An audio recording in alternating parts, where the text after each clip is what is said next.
Hey, I'm Randy Younger, New York City's go-to film enthusiast. Every week I dive deep into the world of cinema with special guests from the New York City film scene. Whether I'm interviewing industry insiders or comparing the latest releases, there's always something for every movie lover. Join me as I explore the magic of film and discover what makes these movies unforgettable.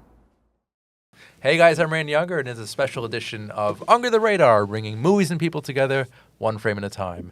And with me tonight, I have a wonderful panel of guest critics. As always, good to see you, Mr. Brian Smith. Thanks for having me. Welcome back, sir. Appreciate it. And Ernest Salick. Hello, sir. Good to be here, Randy. Thank you. And we're back in the studio. This is great. It's been a bit of a while, but we're back here, and we're going to review some movies today. So basically, we're going to be discussing two very good films that are part of Adrien Brody's filmography. The most recent one is The Brutalist, which is now in theaters, and it's up for a bunch of Oscars. We're going to talk about that in just one moment, followed by a retro review of the 2002 period drama The Pianist, also starring Brody. And I just wanted to talk about wonderful actor and his career, and the evolution of him since 2002 to now 2025.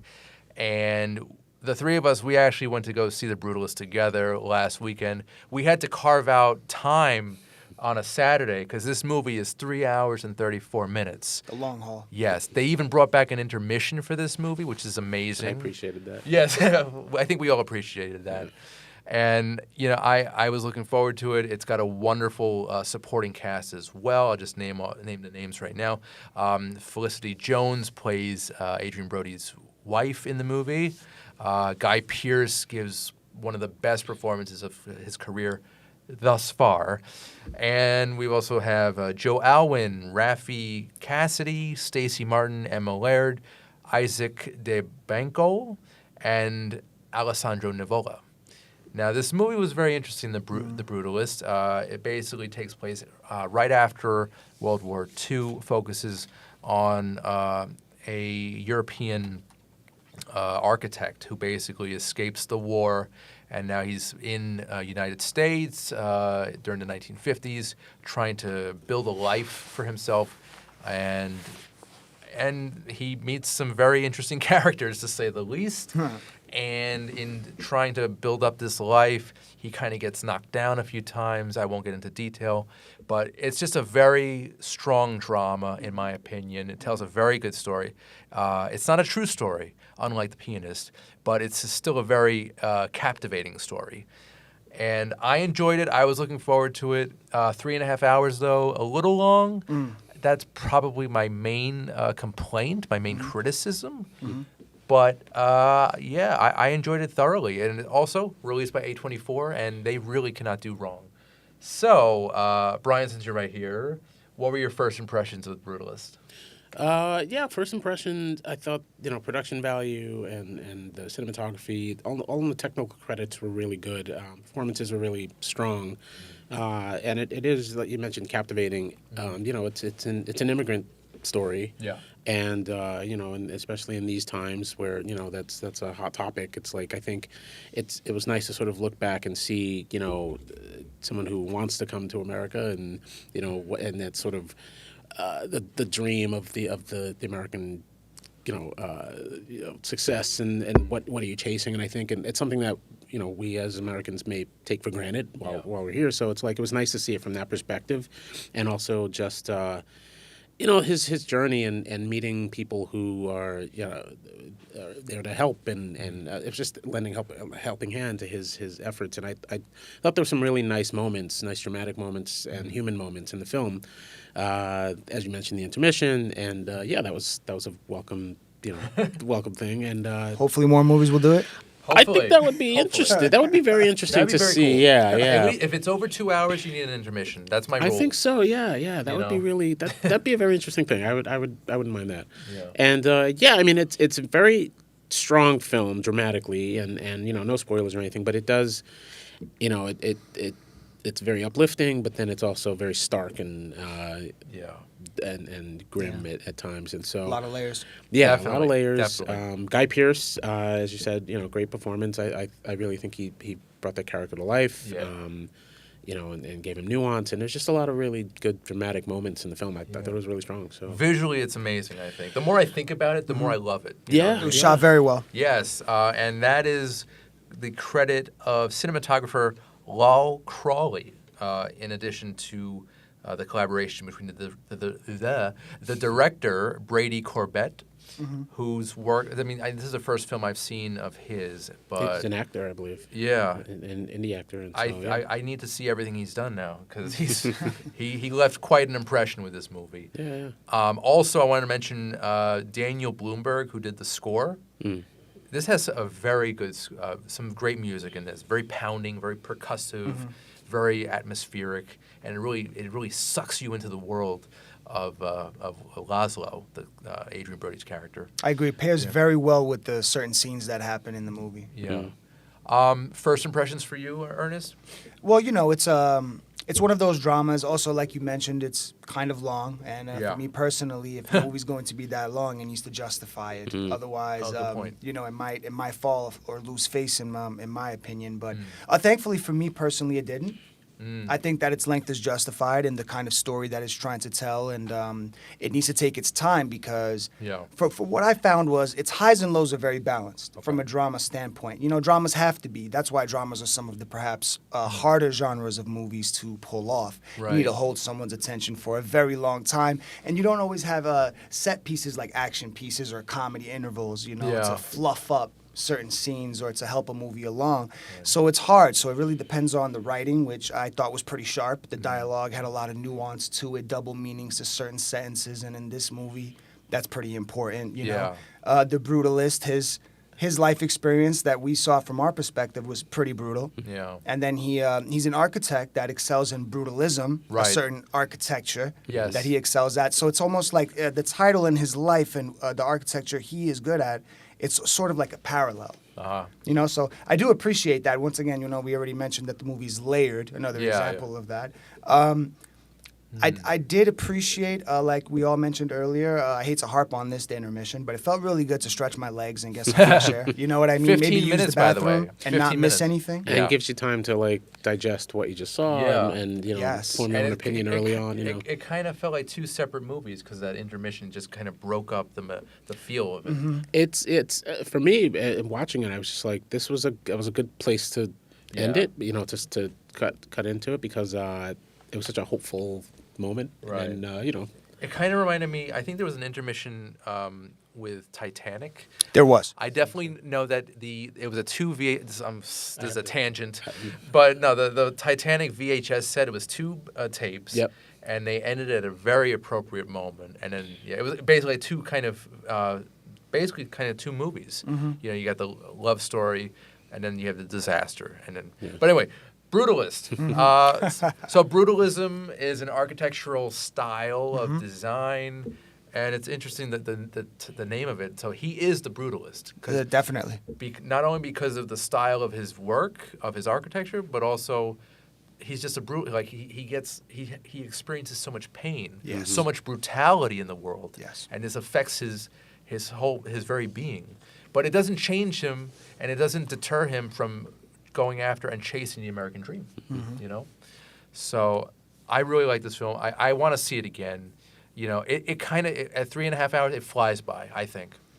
I don't know about you, how you guys feel. No, definitely. When the movie gets rolling and it sucks you in and it becomes very compelling, you can really lose track of time because you're just so interested in knowing what's going to happen next. And the portrayals in the movie only help that, just help it along. Yeah. And it takes its time, I think really well with some of the dramatic dialogue scenes because it's really revealing character, it's revealing motivation, and you're sort of like you say you're sort of sucked in along with his character, and in a way you kind of fall for some things, and you really he's a little naive. He's but I mean that's where that hopeful aspect comes in, where you're like, man, this is wow, this is great, I'm happy for him, and then the intermission, and then oh man, I can't think of a better actor for this performance. I mean, I don't know. Who would you guys see someone else as Laszlo or? I think he brings. It's interesting that there's a number of comments on like his face and his nose in the film, and I thought that was interesting. You know, I guess that's supposed to be reflective of the time or whatever. But you know, I just want to say that I mean, obviously none of us lived in the 1950s, but I felt like I was there in that time period. Yeah, we got transported there. Is that underlying tension, which of course we'll get into in the next film, but there's that underlying tension throughout. Right. I certainly wasn't represented, but that's what I'm saying. It's like I get the time. Yeah, it worked. You know, it was very good set direction. I Definitely, must say. definitely. And the costumes and all that. Yeah. You know, I wanted to see more Felicity Jones. That's another complaint I have. She's a fantastic actress. I saw her. She was in The Theory of Everything about 10 years ago. It was the story of Stephen Hawking. She played another wife in that one. And she's just a fantastic actress. And I don't think she was used enough. Same with Guy Pearce's character's son, who is like a real dirtbag in this. Definitely. I don't want to give too much away, but yeah. The apple doesn't fall far from the tree. Let's just say that. But I think the son was more dastardly than Guy Pearce's character. Certainly. And in some ways, I thought perhaps even reflected his own father in his youth. Right. Perhaps, you know. The movie just has so many dualities to it, so many double meanings that you can just take away from it. And again, another example of it being layered. Yeah, thank you. This movie is all about layers. I swear. It's really like an onion. Yeah. But I didn't cry when I unpeeled the layer. That was a bad joke. Bad joke. Corny. All right. So, this film is very strong. It won the Golden Globe for Best Dramatic Feature, which is usually a pretty good indicator of that year's Oscar winner. Which this film is nominated for 10 Oscars, actually. Wow. So you've got Picture, Director, Best Actor for Brody, Supporting Actress for Jones, Supporting Actor for Pierce. And, I'm rooting for this one. I hope Nora's my favorite movie of the year, but I think this movie has a better shot at winning Best Picture. I see. I don't know, real quick, if you guys have any thoughts on or any predictions regarding Brutalist for the Oscars. Oh, man. I think it's a strong competitor. Yeah. I'll say that much at least. It has a lot going for it. But even I'm surprised that it has 10 nominations. Yeah. It's pretty crazy. Well, I could see it. I mean, on the technical level and the size and scope and how they put it all together, I think it does reflect the time really well. And you know, that world building and the character dynamics are really good. So I think I could see it being a well-rounded nominee. Yeah. It has Oscar written all over it. Right. It's going for it. You know, it's got. I joked earlier about how after this, it's like after The Pianist, Adrian's like, give me another Ist movie. You know, so it's like, get me in there. Well, I don't know if he's going to win Best Actor again, but I don't know. I feel iffy. I have to look at who's up against Guy Pearce for supporting, but I think he's a really good candidate here. I'm surprised Hugh Grant's been unfortunate. Hugh Grant didn't. Hugh Grant for Heretic. Yeah, nice. That would have been good. Let me check real quick here. So, Best Supporting Actor, we've got Yura Borsova from Nora, Kieran Culkin, he won the Golden Globe.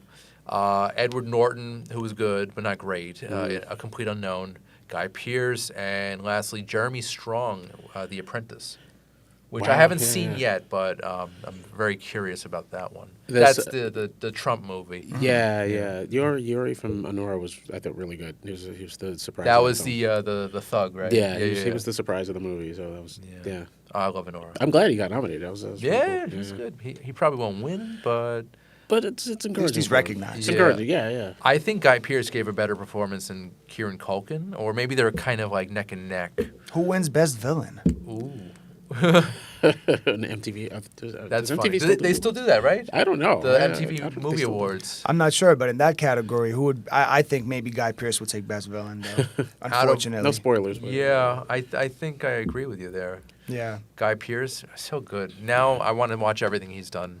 I feel he's very underrated. Yeah. Well, Memento kicked it off for him, as far as I know. He probably did some other L.A. Australian. Confidential. Oh, you're right. L.A. Confidential. Wasn't he Priscilla, Queen of the Desert, back in the day? Yeah, that's true. The 90s were was a weird time for him. He's been a constant, but he hasn't been a highlight. Yeah. But he's been a constant in the industry. Yeah. He's a glorified supporting character actor. Yeah, but he's just growing. He's just getting better and better with each role. But yeah, I have to revisit LA Confidential. That was that's great. That was a favorite. That was a good one. It's a gem. Yeah, music by Jerry Goldsmith. Oh, okay. So, Brutalist, fantastic. It's currently in theaters, so check that out. Next, yes, if sir. I can just interrupt you Of for course, a of second. course. From a technical standpoint, especially in the theaters, if anyone is lucky to catch the 70mm presentation of The Brutalist, that would be a good idea. Yes. Also, because it uses what I just found out was VistaVision. Right, which was popular in the 50s. That's right, and they brought it back for this movie. Yeah, it was a very special type of filming the movie, and they brought it back for this, and that's probably part of its charm, I'd say. Right, the director supposedly went with it because of the long landscape shots that we saw in the movie. He wanted them to be wide and yet zoomed in at the same time. I myself don't really understand, but I'm not the expert. It looked great to look like life, so you're not focusing. It kind of looked like those old 50s westerns, actually, a little bit. Very widescreen and sprawling epic. It's good stuff. So, guys, next up, The Pianist, which is also starring Adrien Brody. This film is from 2002. And Brody actually won the Academy Award that year for Best Lead Actor. And this film is a little more depressing.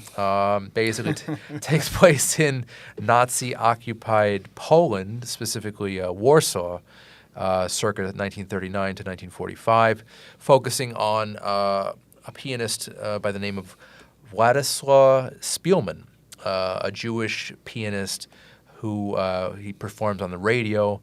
And his family gets, torn apart by the Nazis, and he manages to, I guess no spoiler, it was a true story, so no spoilers. He survives, and basically what gets him through everything is not just his piano playing, but his cunningness, his will to live, his survival instincts. And Brody was fantastic in this. It's one of his early roles, obviously, 2002. And it's a heartbreaking film. It's definitely an intense journey, and not as long as The Brutalist. This I think was just over 2 hours, but still a very strong film, a very depressing one, but also hopeful in the same way. So I enjoyed it. It was my first time seeing it just like a week ago. The only negative here, Roman Polanski, he directed it. He directed it beautifully, but the man, he has some demons to say the least. Jinx. Yes. The Pianist from 2002. I thought it would be appropriate to discuss it with The Brutalist. Brian, thoughts on this classic?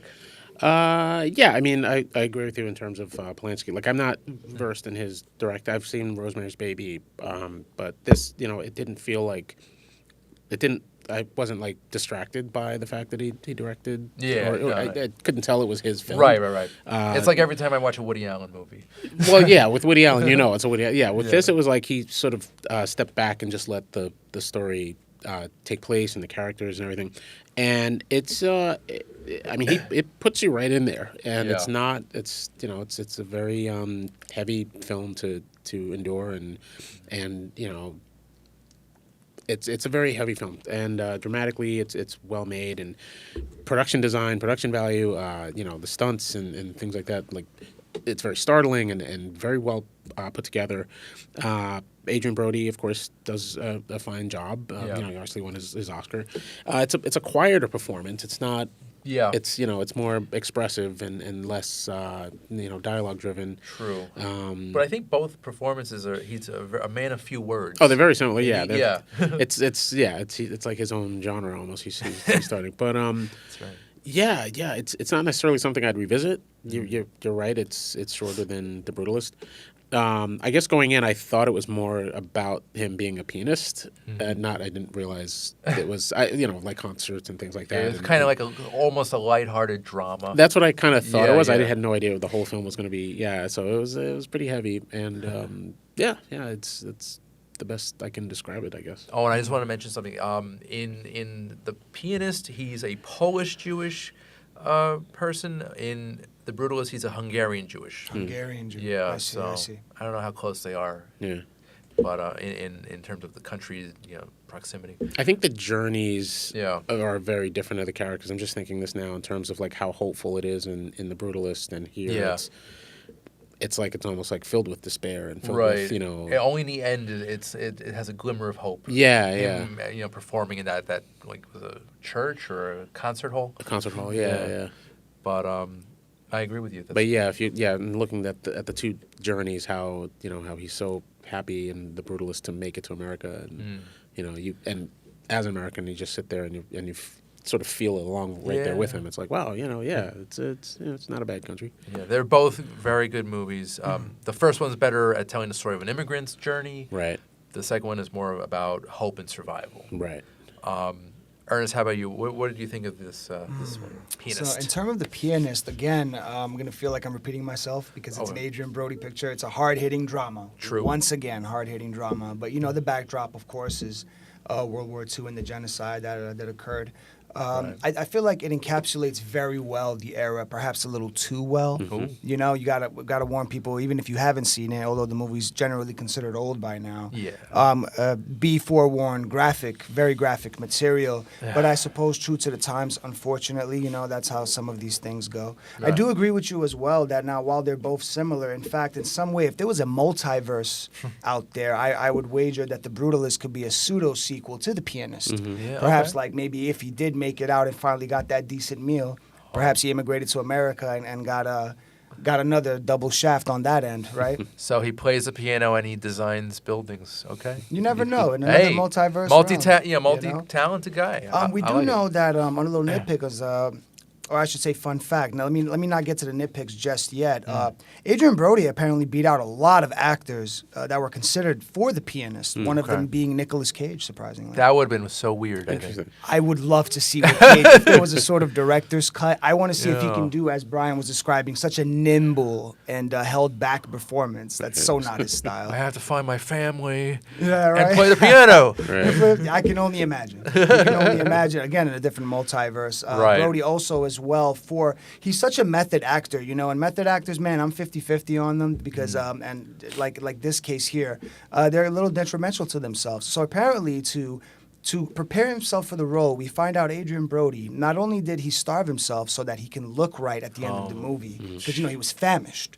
Yeah. He wanted to stay true to that. He also thought it would help him get in the mind state of his character.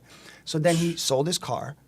He left his apartment, trying to mimic his character's life. Again, method acting. Right. And he ended up actually at the end of the movie getting sick because he had lost so much weight in a short period of time while they were filming. Oh, my God. Yeah, everything for this performance, And Brian is right. Not much dialogue for him. Right. But he does something that's, in my opinion, a lot more challenging, which is harder to pull off, which is the expressive acting, getting your point across with saying very little. Just your face, You know? And His that's a physicality. challenge. Yeah, you definitely believe it feels real what's happening on screen. Yes, of course. And even just the proximity to some of the explosions and fires and stunts, and I know it's it's a contained set, and they have to obviously professionals and figure it out. But there's so many little startling moments that I'm like, how did they? The timing has to be perfect, right? Yeah. And it's just they really put you right in there. So yeah, I mean, this film it hits hard, but I'm glad I saw it. I'm glad we're talking about it now. And that's how you get that human story across, is by putting the audience in that situation, Yeah.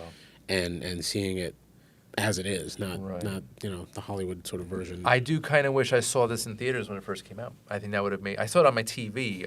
I think it was streaming on one of those apps. I saw it on my phone on Tubi. Oh, you watched it on your phone? With ads. Oh my God, with ads. Yeah. To make it even worse. How do you get rid of? We can talk about it. I got to figure out how to get rid of ads on TV. But both these movies should be experienced on the big screen. I think. I agree. Because they're epics. They're both strong. They really have a lot to say. They do. And they're very, very visual. Like we keep mentioning, Adrian Brody's performances in both are very understated and quiet. And he does a brilliant job of doing that. And yeah, I think The Pianist would have been way too intense in the theater, because there's just moments where you're just there with with the people and being held, the hostages. Right. Yeah. Another film that I did not see on the big screen either, Schindler's List. And that's another tough one. Yeah. I anything haven't seen that one. Any film that focuses on the Holocaust, you're not gonna leave with a dry-eyed with dry eyes. Right. No. And the Pianist is no exception, because this is a very, we have the Nazis basically executing people in the streets, for just like looking at them the wrong way or whatever. Right. And it's indiscriminately, but just men, women, children. They didn't care. Yeah, it was awful. It's really bad, and certainly a black chapter in human history, unfortunately. Yeah, not a good one. No, not at all. But I think movies like The Pianist need to be seen, and I think they need to be seen in schools, like for maybe like high school age, to teach them about the atrocities of history, some unfortunate moments. Yeah, it's less likely to repeat that way. There you go. Mm-hmm. So The Brutalist is in theaters now, and The Pianist is streaming. What is it? Tubi? I saw it on Tubi. It's on Google. You can buy it on Google. I think it's on Prime. I think it's on Prime. Yeah, Prime is where it's at. So I'm gonna have to just get Prime, I guess. Yeah, get Prime. They always offer it when I'm buying. They have a good selection of titles. I recommend it. It's just one more. It would just be one more app. It's worth it. One more app that I'm not using but paying for. Yeah, it's all good. All right. So Ernest, I know you like to do number ratings. Oh yes, that is. And I want to do some ratings right now. Oh really? Okay. All right. Interesting. So for The Brutalist, I would give it. I think I'd give it a weak 9. Okay. Or a strong 8.5 or 8.9, whatever. Okay. That's high marks. Yeah. I really enjoyed it, and I can't wait to see it again. I think it has a very strong shot at winning Best Picture. Brian, how about you? Brutalist. Brutalist. Honestly, to be honest, I rate films for festivals and stuff, and so anything above a 5 is generally good. So I'll give it a 7.5 or so, only because the first half was so strong to me, and then the second half was the darkness, and if there were moments where it just felt a little inconsistent. I don't know. Maybe it was just me, but the second half was definitely. They're like two different films almost. Yeah. Like the first half is just, it's the journey. It's hopeful, and and ends on a high note. You go to the bathroom. You go get your extra snacks. Whatever. You're like a different person. Right. You feel hopeful for, and then you come back and it's like, man, it just pulls the rug out from under you, and it's a different experience, and you're like, oh, okay, So overall, technical credits, production value, acting, performances, I'd give it a 7.5. It's I recommend seeing it in the theater. Yeah. It's not necessarily something I would revisit. Okay.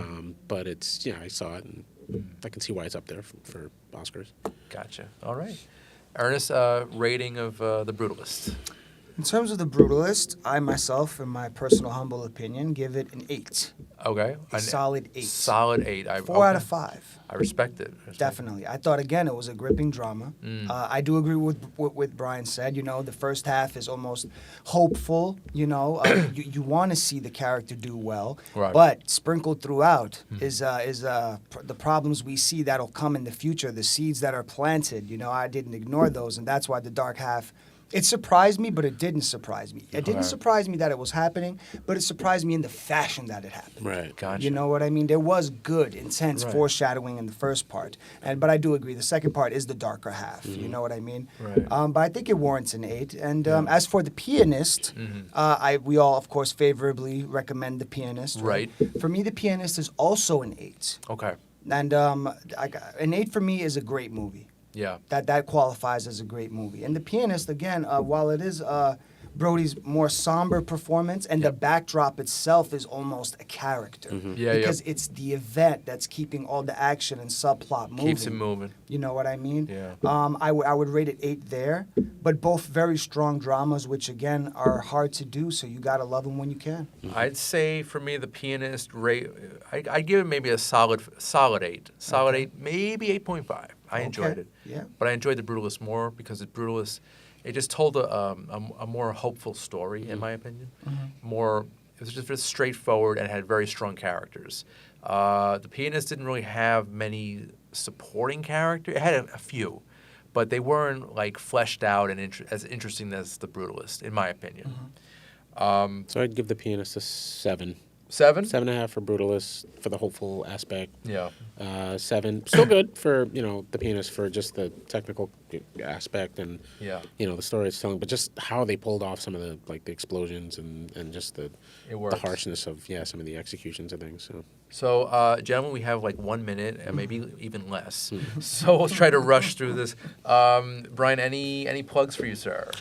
I could say I'm with the New York City Horror Film Festival. I'm one of the judges. We're open now for submissions.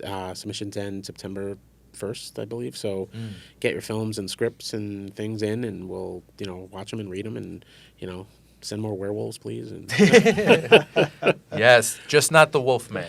Not the Wolfman. Not the Wolfman. How about you, Ernest? Anything you want to plug?